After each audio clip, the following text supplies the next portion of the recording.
Hey guys, and welcome back to my channel. Today I thought I'd do something a bit different from what I usually do beauty video wise, and revisit a video I made about, I think about 4 years ago now, which was about my facial condition Parry Romberg Syndrome. Now a lot of people, new viewers and people on my Instagram who haven't followed me for very long, might wonder what happened to my face. You see a lot of posts of me posting about me being in and out of hospital and different things that have happened, and some people might just have some questions. So I thought that I'd revisit that video and remake it.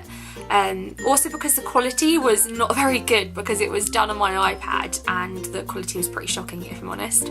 So I thought I'd revisit the video and remake it today. So I suffer from something called Parry Romberg Syndrome. Now, Parry Romberg Syndrome is basically atrophy of half of the face. It can be the right or the left, but most usually it's the left side of the face. Now, atrophy means eating away, and it's the eating away of skin, muscle and bone on the left side of the face in my case. So it's more prevalent in females. Obviously it does happen with males as well, but there's a much smaller ratio of male to female than there is female to male who have the syndrome. The syndrome is autoimmune, and yeah, it's the immune system attacking your face. So there's a few theories as to why it could happen, but this seems to be the most strongest theory, and that's that the immune system views one side of your face as like an infection, and then it starts to attack it and eat away the skin, muscle and bone. So I was born on the 12th of July 1992 and was born a very healthy baby. I had nothing appearing to be wrong with my face, perfectly symmetrical face, not 100% perfect, but you know, as perfect as most people's would be. So I looked totally normal as a child, and I'll insert some pictures so you can see that. As a baby I was fine. From the age of 4, which is the second picture, my first school picture, I looked absolutely fine and nothing seemed to be wrong. It all kind of started when I was 7 years old. So what happened is I was playing at school, having a great time with my friends, and then one of my friends had a little toy metal aeroplane. I think it was like one of the Playmobil ones. You could probably still buy them now, to be honest. She was playing around with it and she just knocked me on the head up here. She just knocked me with the aeroplane. Now, in most kids you'd expect the kid to cry and for it to swell outwards and get a nasty egg or bump on your head. But it was a bit different with me. Instead of it swelling outwards, it started to dent inwards. But it was so gradual that my parents just didn't notice it happening. So it was like a tiny little dent, but people who I hadn't seen very often, like, you know, friends and family who I'd see every now and then, every sort of month or so, they started to notice and say, you know, is everything all right with Yasmin's face? Is something, not face, sorry, forehead. Is there something wrong there? Because by this point it hadn't moved onto my face. So my parents were really concerned and took me to the GP, and he was my family GP. He had known me since I was born, and he automatically knew something wasn't right. So what he did is he referred me up to my local hospital, which is the Conquest Hospital in Hastings. Doctors there didn't really know what to do. I was under an orthodontist because there was no one who was a maxillofacial surgeon there or maxillofacial specialist who knew what was going on. So lots of things happened. I had lots of CT scans, MRIs, x-rays.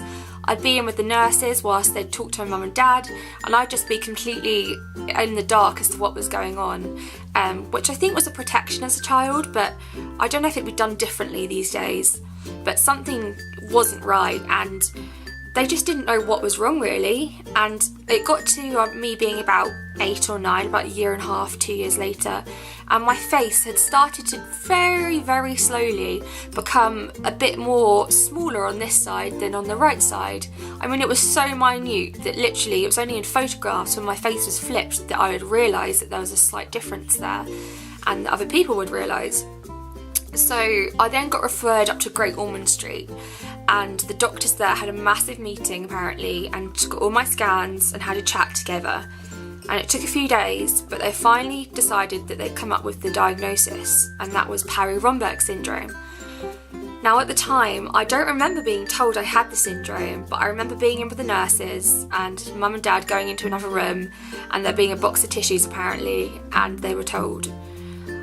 I just remember as a child, I didn't want to look different from everyone else, and I know that my mum had looked at pictures online, because back then the internet was in its early days, and she'd looked at pictures online and seen people who look very different from the normal sort of facial appearance, and it scared her quite a lot, I think. So basically time went on. I'd never wanted to talk about it. I just pretended I was a normal kid and I got on with my life. Primary school was great. I was the class clown and everyone accepted me for the way I looked because they didn't know any different. They'd grown up with me since I was 4. So anyway, then I went to secondary school, and I'll insert a picture of how it looked, and you can see that as I was hitting puberty, it was becoming more and more apparent that something was not quite right with my face. Kids would ask me, "What's up with your face? What happened to your face, Yasmin?" I'd just say, "Nothing," and just carry on walking and just pretend nothing was wrong.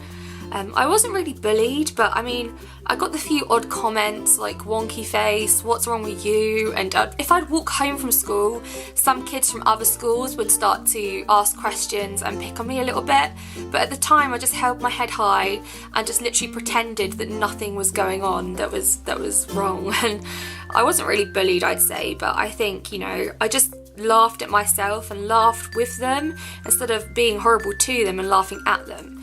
So I just kind of laughed with them about my face, and that was it really. Now, one of the doctors decided that a good idea would be to maybe put a metal graft on this side of my face, like a metal structure, cut the bone and turn it each month so the bone would grow, because at that point it was obvious my jaw had stopped growing.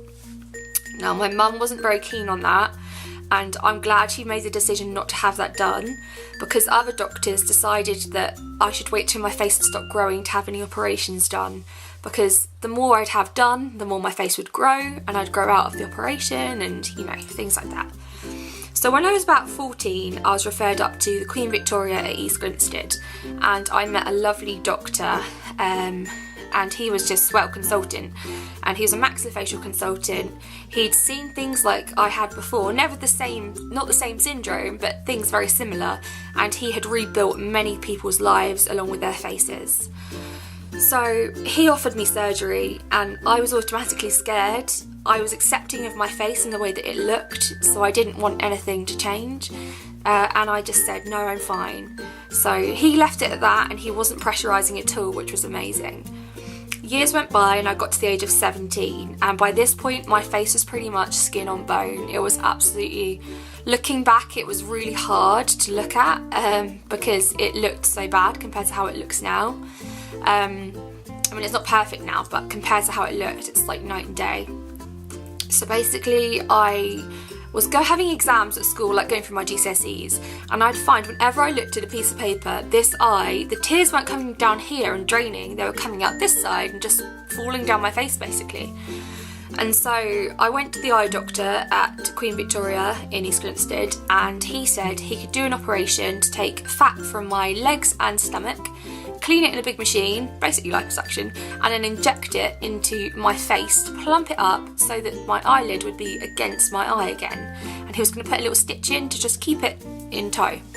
So this wasn't a appearance related surgery, it was actually because of the mechanics of my eye. So I agreed to have it done. Now, they took this fat from my legs and stomach, and I came round feeling bruised and battered, but I remember being given a mirror and just looking like a complete different person. Like, my face just looked so amazing, and it looked so much wider. I know that sounds really weird, but that's like the only way I can describe it. It just looked so much better than you know it had previously looked. So I was really pleased with all of that, and you know, just wanted to maybe explore some more surgery and see what could happen. So basically I then got to about 18 months down the line, 18 months later, and I decided that I was going to have another fat transfer surgery. So they wheeled me down, had the surgery again. Again, I came around battered and bruised, but looked so much better and absolutely amazing. And my face just looked so wide again. It just looked so good and full, and you know, it just looked so different. And it was quite psychologically hard to deal with the fact that I looked different at first, because it took a while of getting used to doing that. But I was just amazed, really, just completely amazed. And then I got to, it was 2014, so that was 4 years ago, so I was about 21, and my face was still looking good, but I wanted something structurally done about it because the fat was great, but the bone underneath was really porous and it wasn't really supporting my face.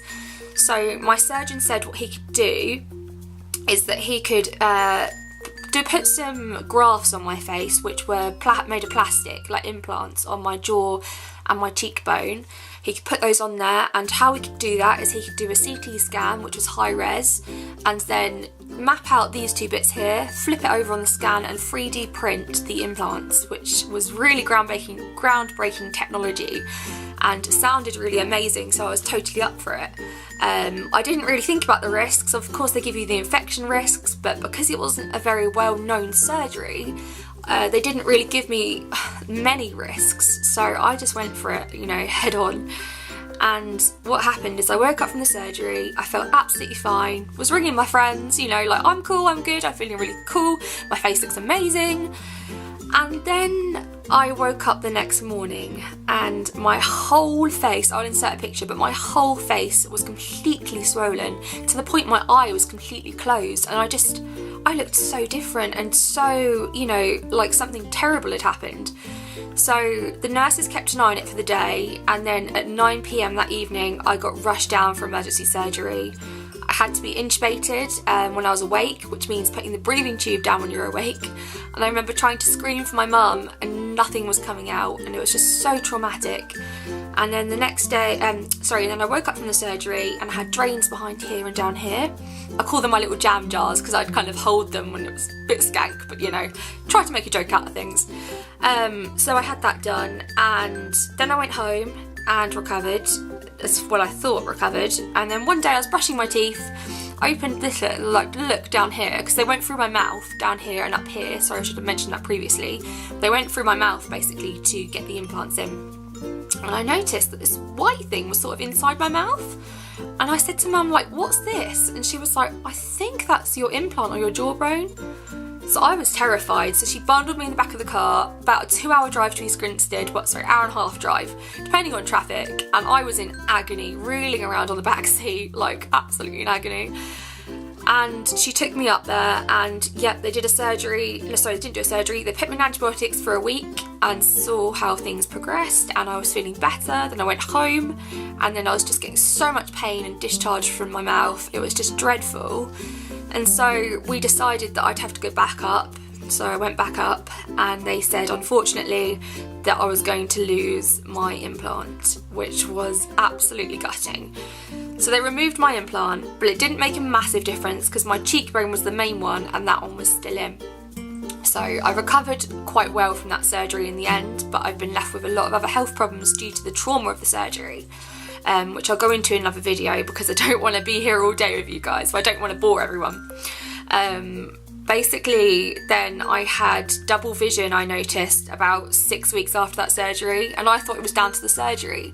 So I saw the eye doctor in East Grinstead, and he said that the double vision was a squint, and he said he doesn't think it was due to the surgery. He thought it was down to the Parry Romberg eating away at the muscle.